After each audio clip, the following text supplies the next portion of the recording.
পোনাকে শৈলের সাথে ঘুরতে দেখা যায়,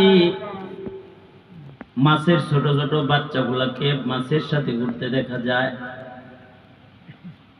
মুরগির বাচ্চা মুরগির সাথে ঘুরে, কিন্তু আজ পর্যন্ত দেখা যায় নাই কোন সাপের বাচ্চা সাপ লয়ে ঘুরতেছে।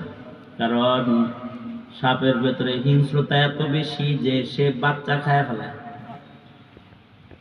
কারণ আল্লাহ পাক আশ্চর্য, সাপ কি ডিম পাড়ার পরে কোথায় ডিম পারছে এটা ভুলাইয়া দেয়। এ কারণে সাপের বাচ্চা কই জন্ম হইছে সাপ জানে না। মুরগি যেমন ডিম পাড়া ডিম তালাশ করে, ওই যেন রেখে আইছি কোন সাপ তার ডিম তালাশ করে না।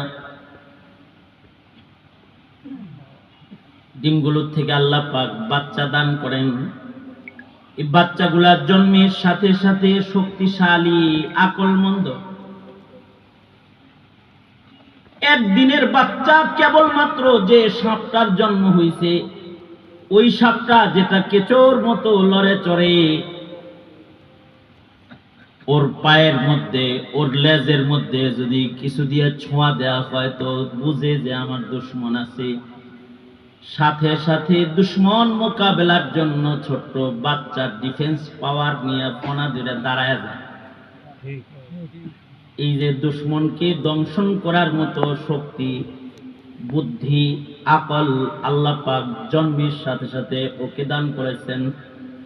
এমনকি প্রাণী বিজ্ঞানরা বলেছে কিছু কিছু প্রাণী আছে ওদের জন্মের সাথে সাথে ওদের মা মারা যায়, কিন্তু ওরা নিজের জন্মের পরে নিজের আকল দিয়া মায়ের বাড়ি পৌঁছে যায়। সাগরের ভেতরে এমন কিছু মাছ আছে যেই মাছগুলো স্বাভাবিকভাবে বাচ্চা হয় না, অস্বাভাবিক জায়গায় যাইতে হয় বাচ্চা হইতে।